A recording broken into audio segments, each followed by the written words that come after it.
Abraham, what's going on, brother? You had a question? Actually, I did. Hey, how's it going, guys? Pretty good, man. Shalom. Shalom, shalom. Yeah. So first, I asked why he had to be resurrected, and then I saw that someone commented there that because he had to conquer death. So I won't get too deep into that because my main question is, well, it's hard for me to put it like in a question. It's more like because I've had a conversation with my father about like halachic issues and things like that, and then I talked to him a little bit about like Christ and things like that, and then he told me that there's a lot of reasons why like Jews couldn't accept him. Mm-hmm. For instance, that when he resurrected, at least from what he told me, because I didn't research that, but he told me that there was only two female witnesses. There It was was more than Mary. you're talking about at his resurrection. Yeah, because Yeah, there were. because Go ahead. because my father said that from the tomb, people saw that the body wasn't there from the tomb, but he Correct. said that maybe someone could steal it. Mm. But then he said whoever saw the resurrection itself. So I think that there was only two women who saw it. Okay, so there were more than two women that actually went to the tomb. You had Mary Magdalene, you had and a few others. Hold on, let's actually get to show these scriptures here. You have multiple women that were at the tomb that saw that the tomb was empty. Now, according to your dad, he's No, saying but that who saw the resurrection itself? he appeared to all of them. He appeared to the women and he appeared to the disciples. They saw him risen from the dead, like they saw him alive again. So Peter, James, John, Thomas, all the apostles, Matthew, Bartholomew, Yeah. all of them. And No, but including, like they saw his resurrection before, like they saw the tomb is empty. no, they saw the tomb was empty first. Actually, they saw the tomb was empty first. Talking about the women and the apostles, they saw the tomb was empty first, but they actually didn't believe that he was resurrected. Actually, they didn't believe that he was resurrected until Jesus came to them. So even the women who saw the tomb was empty, they, like Mary, for example, Mary Magdalene, she was crying at the tomb. She was crying at the tomb and was like, "We don't know where they took him." She didn't know that he was resurrected. She thought that his body was actually taken away by the rulers and the soldiers. Okay.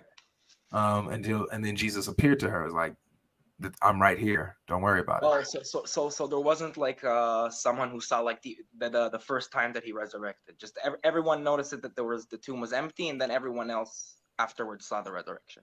Correct. So yeah, they saw the tomb was Okay. empty, and then Jesus started appearing to them. And there was men there too. Not at the tomb. Men were not at the tomb per se. It was Only women. women were at the tomb. Yeah, women discovered the tomb first. So that's what my father told me, that there's a halachic problem with it, because if in halachic law, a woman doesn't have a say. That their testimony is diminished, right? Yeah. Yeah, but so if there's multiple women with the testimony, then that wouldn't really that wouldn't diminish it, right? If there's multiple women with the testimony, and then two, let me get this straight. Jews knowing that the testimony of women wasn't reliable, like it wasn't credible, right? They didn't, like you just said, it's not credible. Then why wouldn't they just, if this whole thing is a lie, why wouldn't they give the testimony to like Peter or something, a man who was the main disciple of Jesus, right? Why not say Peter is the one who discovered the tomb and told the rest of everybody that the tomb was empty, or John or Thomas or somebody, right? Why not give that testimony to a man if they're lying? So this goes with the and like when you're talking about the historical method and you're like investigating stories, this is called the principle of embarrassment. When a witness is willing to testify on a fact that's even embarrassing to them. So it gives more credence that it's true, because usually somebody would actually lie to hide from it an embarrassing fact, right? Or Yeah. something that would discredit their testimony. They would lie, they would shy away from it, they would hide from it. But the fact that these men admit that it was women who told them that the tomb was empty shows that the principle of embarrassment applies to them. That even this they didn't get rid of this embarrassing fact, even though it's embarrassing. Does that make sense? Yeah, I get what you mean from that perspective. Yeah. So yeah, it was women that found the tomb, and it was Jesus who appeared to the men afterwards. Hold on, Radar Apologetics. He says, Abraham, you cannot, big word here, anachronistically, there you go, project later Orthodox halakha, Jewish rule, unto first century realities. Other disciples who were men saw him. Okay, so this is a later rule that's not in the first century. That's interesting. That's interesting, Radar Apologetics. Is why we have you here, man. Oh, I have another question. Is it true that the people used to bring to Jesus adulterers and stuff like that? There's a story of someone bringing Jesus an adulterer. There's a story So of them he's bringing an adulterer. like saving an adulterer, basically, or something like that. Oh, not necessarily saving, but they tried to trick him. They tried to get him twisted up and trick him by bringing the woman who's caught in adultery. But according to the law, they're supposed to bring both the man and the woman, right? I think so. Yeah, according to the law, if they catch them in adultery, they're supposed to bring both the man and the woman present before the judges and before the people to be stoned. But these Jewish rulers, they only brought the woman. So showing that they were trying to trick Jesus and come up with something, or try to hide the man or whatever. They tried to trick him, and he didn't fall for it. And so he just told them, okay, let the one who was without sin cast the first stone. And neither of them. It's in John 8:7. That's right. Neither of them can do it, because obviously they were all sinful. And so Yeah, Jesus, I get that. Yeah. So that's why my father is. I'm bringing up stuff from his conversation because he said interesting stuff and. Bring whatever he said. He told me that once the Romans came here, it was Roman law, and there's an halacha called Dina de Malchuta Dina. So there was no stonings. The Jews didn't do that because the Romans didn't allow it. He's saying that the Jews did not stone in the first century. And in Roman times, no, in the Greek times, yes. Okay, and what did he? Well, I mean, it was a small talk conversation. So, because if you could give me, you know what I mean. So, because if you could give me like. All right. Well, I haven't heard of that before, so I would have to. I want to see for myself and like see where he gets that from, but because clearly we have in the first century. I'll tell you why I get from my father a lot of stuff when he talks to me. So I take him as a good source because he used to be a yeshiva bacher. In his early 20s, he learned with a huge rabbi called what's his name? Rabbi Yosef Dov Soloveitchik. I don't know if you guys heard about Soloveitchik. He used to be like a huge rabbi in the United States. Not me, but I'm pretty sure Rabbi Eduardo knows about him. He's more inclined in that area. But I'm so in going with whether or not people or the Jews stoned people, I have to see if that's true, because we have a lot of examples where the Jews were stoning folks in the first century in Jerusalem. So you have examples where they picked up stones to stone Jesus, right? You have an example where they literally stoned a man named Stephen. They stoned Stephen because they were saying that he's teaching blasphemy and things of this nature. So we have examples that Jews were stoning folks. So I don't know I would like to know where your dad is getting his information from. Wait, there's examples from the Jewish scriptures? It's the New Testament, but they are Jews who are writing Acts 7:54 to 60. Yeah. No, I mean what you're saying, but like if it's from the like you know what that was like what I'm saying. If there was like in the Jewish scriptures, if they like if there was any discussion about like a political problem with Jesus claiming to be like the Son of God, like was there like that's what I'm trying to say from the Jewish scriptures. Well, from the Jewish scriptures, if you're claiming to be the Son of God, right, and you're claiming to be God's own son, making yourself equal with God, then that's blasphemy, and that's your sentence is stoning to death according to the law. That's according to the law. Blasphemy is stoning. That's the sentence, is it not? According to Jewish law, yes. Yeah. According to Jewish sovereign law, yes. Yeah. So they was accusing Jesus of blasphemy. So they tried to stone him. They accused Stephen of blasphemy for preaching Jesus as the Messiah who comes in the flesh and things of this nature. They accused him of blasphemy, and actually did stone him. They tried to. They even stoned Paul at one point. They stoned Paul, for preaching. Jews stoned Paul? Yes, for teaching that Jesus was the Son of God. Yes. But again, it's but that's written in like it's in the New Testament. In the New Testament. Yes. But again, these are Jewish scriptures. These people are writing. I'd say like from what like rabbinical Jews accept. So I know it's not fair when I'm saying it that way because it's it's always like your logic against my logic. No, it's fair. I mean, I have to just like with the Muslims. Like I'm trying to say like why did the Jews then write about it then? Yes, we stoned Paul or something like that because he had to do it for that kind of rule and there was this political problem and because of that we got kicked out or maybe like you know what I mean? So because in the Jewish scripture like you could say maybe it's the story or something like that, but like there's a lot of different claims there, and it doesn't really seem that there was in the Jewish scripture at least that there was a problem with someone claiming being the Son of God or something like that. That's what I'm saying. You're talking about in the Talmud. You're saying there's not a problem there. That's what I believe. Okay, I would love to get someone up here who knows more about the Talmud and like the doctrinal issues in the Talmud on that subject. I would love for someone to come up here and do that because I haven't seen that. I haven't studied that myself, so I can't really. I couldn't really say much. Questions that he was asking me because I was actually guys, I was actually rooting for you guys when I was talking to my father.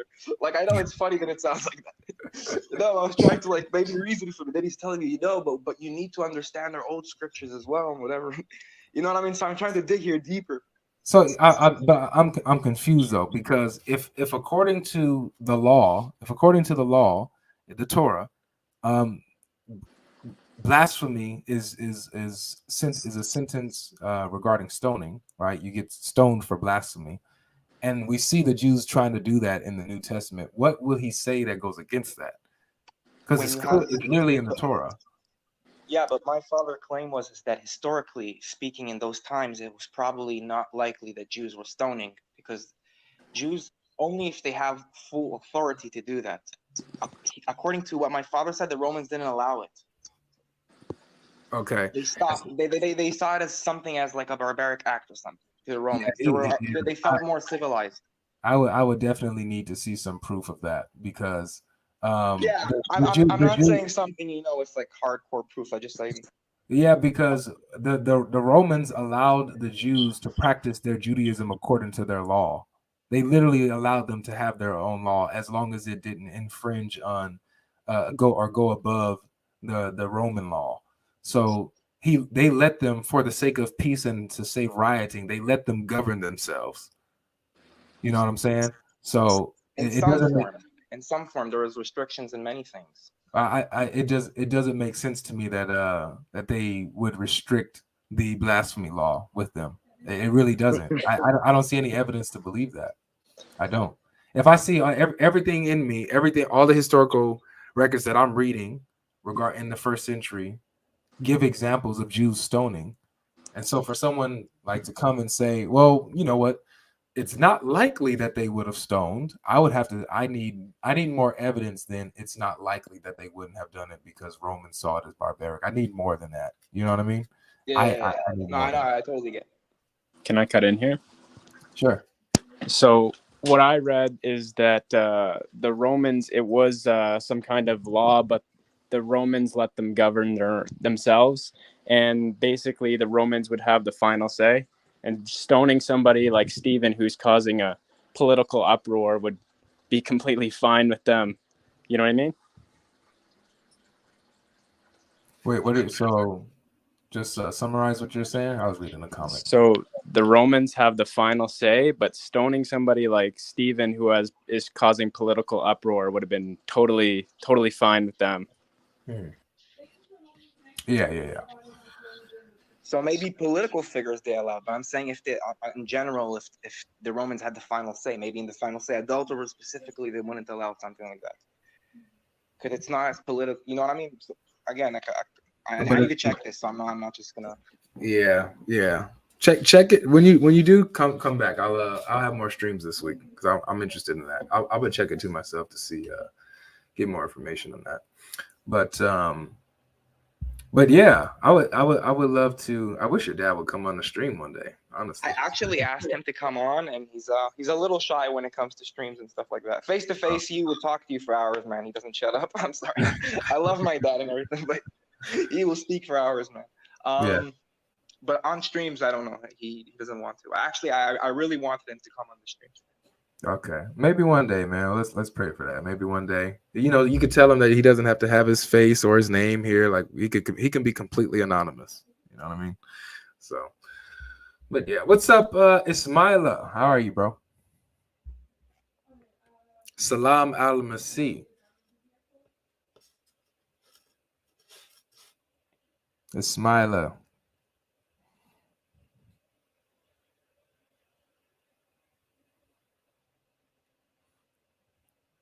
Are you there, Ismaila? All right, no worries. I'm gonna stick with what we're talking about here. So, in reference to the resurrection of Christ, you have the testimony of the women, which follows the principle of embarrassment, that these men admit that women are the ones who found the tomb empty first and came and told them about it, and that they believed the testimony of women once they saw. So, and then you have the claim of all of these people saying that they saw the risen Christ. Now, here's something that I thought I heard you bring up, that your dad mentioned that maybe someone stole the body of Jesus. Yeah, he said he did refer something like that when we talked about like the resurrection itself. Okay, all right. So let's work through this real quick because this is a common thing. And in fact, let me show you something that's interesting. I think it's in this rumor that the body was stolen by the disciples or anything like that was actually started by the religious leaders at the time. Let me see if I can find you this verse. Say,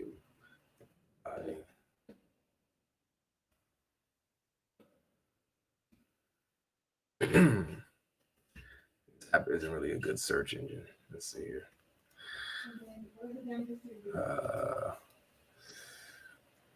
Leaders. No, there we go. Body of Jesus was stolen.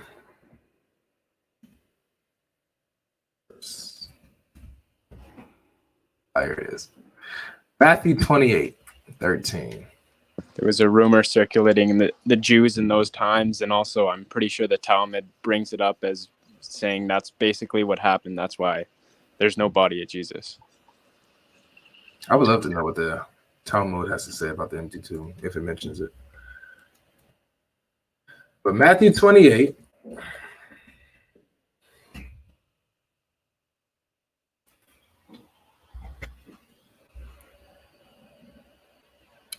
All right, so watch this.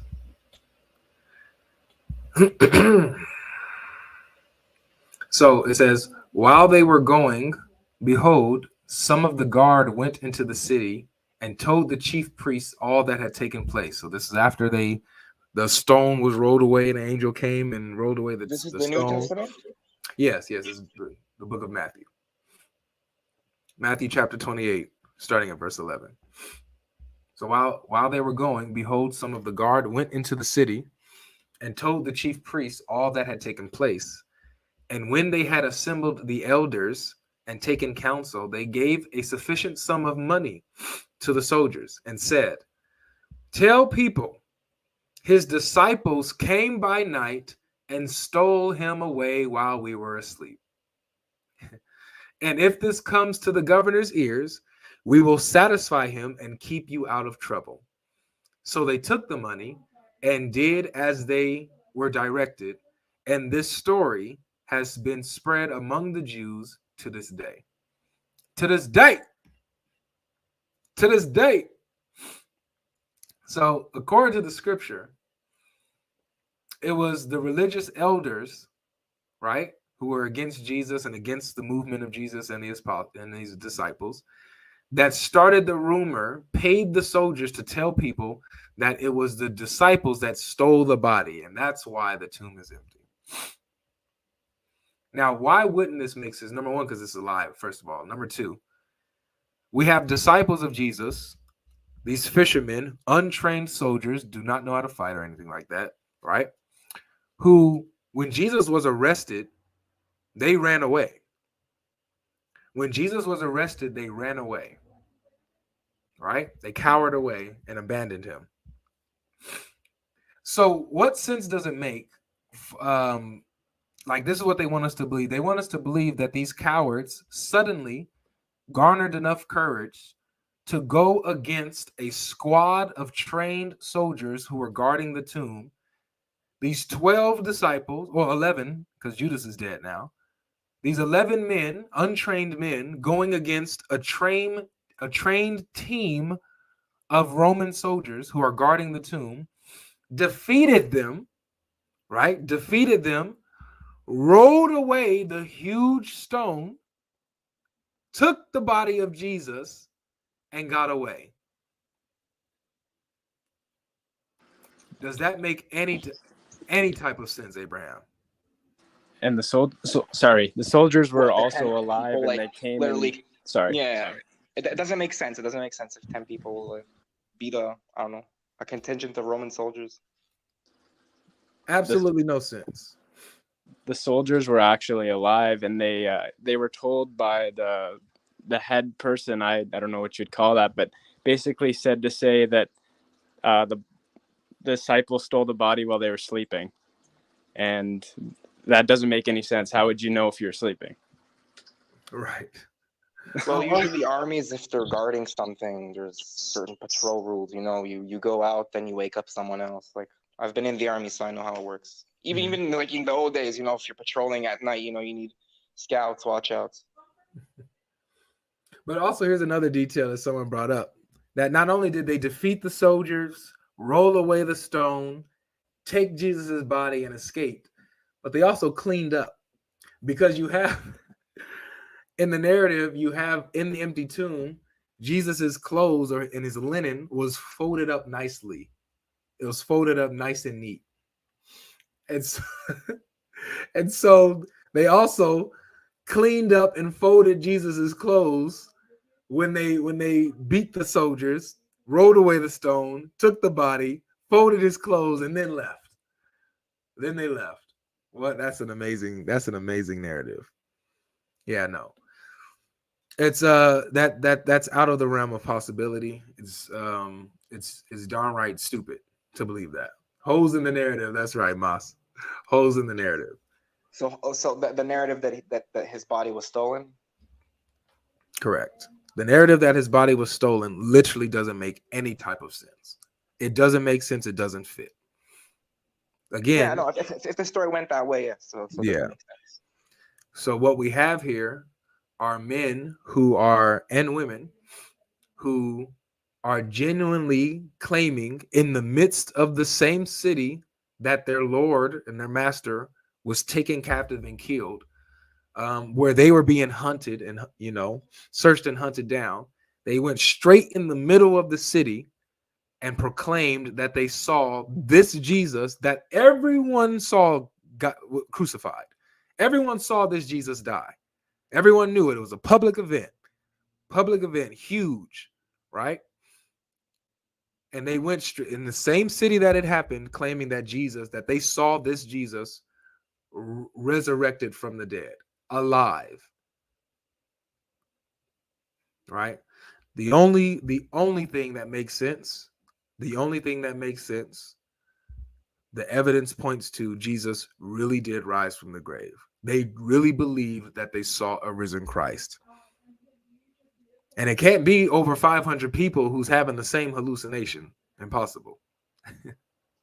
So all the points, all the evidence points to it, man. All the evidence points to it. One way apologetic. That sounds deep, bro. See, there you go. There you go. God bless you, my brother. Thank you, Chris Claus. I appreciate you. So yeah, Abraham, consider these things, man. Look deeper into these things. You know, obviously, there's people out there who can articulate and break this stuff down a lot more easier than I can, and make it even more clear. But you know, yeah, keep on coming, and we'll go over anything that you know that you run into that's an objection or whatever, and see if it actually stands and holds up. Okay, and do the same for us to see if whatever we say stands.